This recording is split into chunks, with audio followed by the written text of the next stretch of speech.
오늘의 주제 발표를 진행하겠습니다. 주제는 교육 공동체가 바라는 사립학교 발전 방안입니다. 토론문 발표는 경남교총 정책실무추진단 위원장이신 김호찬 선생님께서 맡아주시겠습니다. 경남교육청도 역시 사립학교 발전을 위해서 많은 노력을 하셨겠지만 저희 현장에 있는 교사들은 그 상황이 전혀 와닿지 않은 그런 상황입니다. 특히나 저희를 파트너보다는 약간 차별의 대상으로 보지 않느냐, 차이로 보지 않고 차별로 보고 있지 않느냐는 생각을 하게 됐습니다.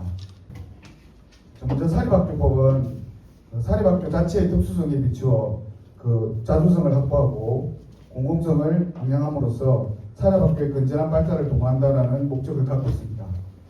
저희 그 사립학교 자체가 가지고 있는 그러한 조직적 운영 부분을 보시면 사립학교 자체가 가지는 공공성 확보 방법은 또 다른 방법이 없는 것이고 사립학교법을 따를 수밖에 없는 그런 상황에 놓여 있다고 보시면 되겠습니다.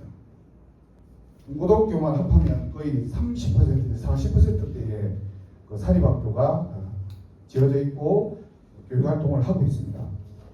저희가 국공립학교와 대등한 입장에서 학교 운영이 되고 있지만 실제적으로는 사립학교 자체의 설립 목적이 다 있기 때문에 그런 부분에 대해서는 조금 인정하고 또 나아가서는 그런 전체적인 지역사회에서 발전할 수 있는 역할을 보여줘야 되는데 지금 현재 그 경남 전체의 사립학교는 거의 학교 자체가 매몰되어 있다고 보셔도 될 정도로 특징적인 부분이나 특이성을 보여주지 못하고 있지 않나 생각을 하게 됐습니다.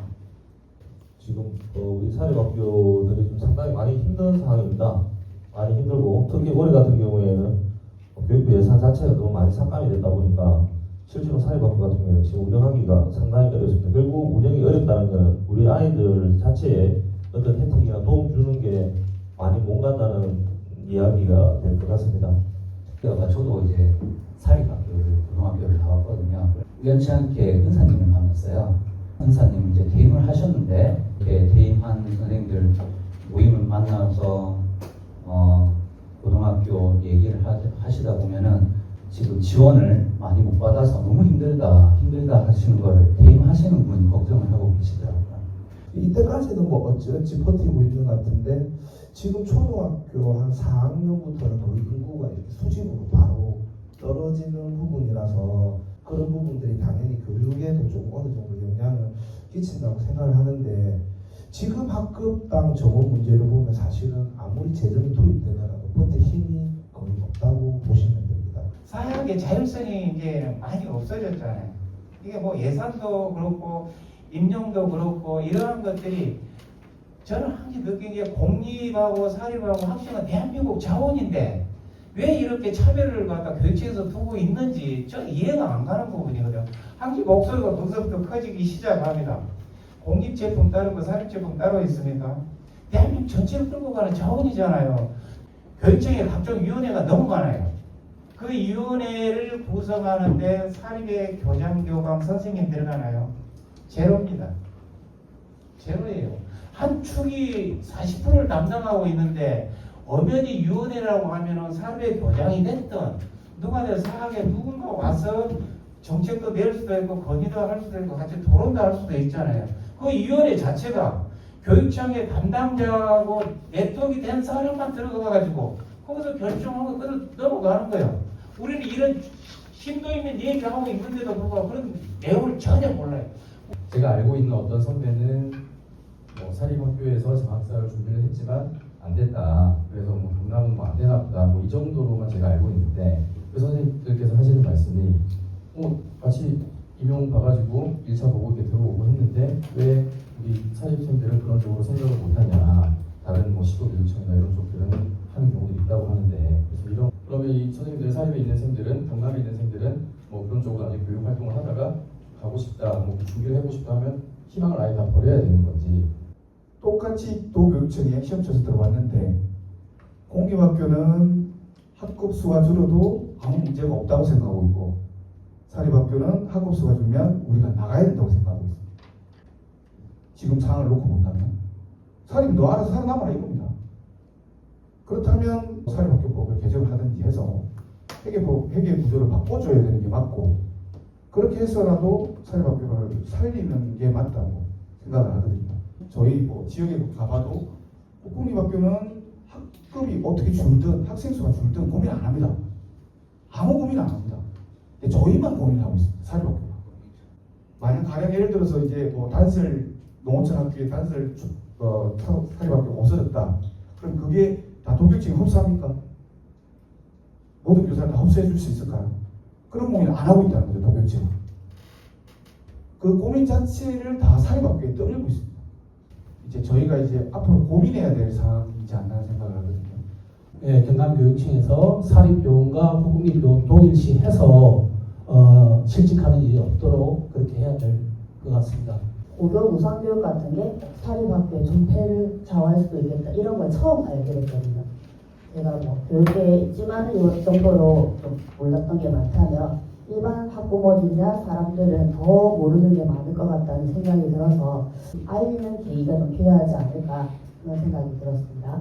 이렇게 생존과 관련돼서 심각한 상황인지 사실은 모르고 있었던 것 같고 조금 너무 무심하지 않았나. 그래서 저는 교육계가 좀 알 수 있도록 알고 나서 진정성 있게 회의가 진행됐으면 좋겠다는 그런 생각입니다. 제가 오늘 여기 발표문하고 또 말씀해 주신 의견들을 쭉 들어보니까 뭐 예산, 제도, 정책 이런 부분들은 많이 거론이 되고 있는데 사립학교 내부적으로 좀 발전 방향에 대한 그런 것들이 좀 홍보가 되거나 또는 제시가 된다면 지금 여기서 토론회에 갖는 어떤 발전 방향 토론회가 단순히 한 방향으로 흘러가는 게 아니고 학교의 발전도 같이 하는 모습을 갖추어 가지 않겠나 하는 그런 생각이 잠시 들었습니다. 사회적으로 볼 때 사립은 꼭 비리기관, 우리는 임용을 거치지 않고 이런 프레임이 쓰여 있는 것 같습니다. 그러면 조금 더 우리가 힘을 내서 목소리를 내서 이걸 지원청에 교육청에 전달을 좀 해서 조금이라도 그런 색깔 낀 안경을 벗을 수 있게라도 해주면 좋을 것 같습니다. 사실 이제 이게 2019년도인가 사업법이 개정될 때 교사의 체육권을 도입되는 것 같거든요. 예산 부분하고. 그렇다 보니까 그런만 이가 안 됐지 그와 수반되는 여러 가지 어려움이나 문제점들에 대한 해결 방안들을 고민을 안 했다는 거죠. 그래서 이제는 때가 됐다는 그 생각이 들었습니다. 사실 그전에는 사립에서 건하게 이념과 가치를 맞는 사람을 채용을 했죠. 근데 2019년도에 그 교사 채용권이 거기에 여러 가지 조금 뭔가 문제, 비리가 있다, 이래가지고, 칼을 대기 시작했지 않습니까? 지금은 많은 어떤 그 자부채용으로 노력이 이루어졌고, 교사 채용도 굉장히 객관적으로 투명하게 우수한 교사도 채용이 되는데, 그와 수반되는 여러 가지 어떤 의원들의 어떤 처우부터 해가지고 안전, 이런 부분들에 대해서 손을 놓고 있지 않았는가 그런 생각이 들었어요. 그래서 이제는 좀 이런 부분들이 그런 때가 된 것 같아요. 그전에는 좀 아까 전에 말씀드린 조금 기울어진 운동장이었거든요. 지금껏 다 모든 걸 박탈해 가져가면서 그와 수반되는 재반되는 문제 여러 가지 고려해야 되는 부분들은 고민을 안 했다는 거예요. 정책을 결정하고 하는 그런 분이 이 자리에 오면은 더 좋겠죠. 어떻게 보면 이 자리가 그런 분을 오게 하기가 마중물이다 저는 그렇게 생각합니다. 오늘 토론의 결과물은 이 부분을 전달해가지고 좀 사립학교 교원들의 고충과 운영의 어떤 어려움들을 좀 해결할 수 있는 부분들을 그는 제가 내일 책임지고 말씀드리도록 하겠습니다. 예, 마지막으로 저희 경남교총의 이제 정책 저희가 수립하는데 많은 관심과 많은 도움 주시면 감사하겠습니다. 이상으로 토론하시도록 하겠습니다. 감사합니다.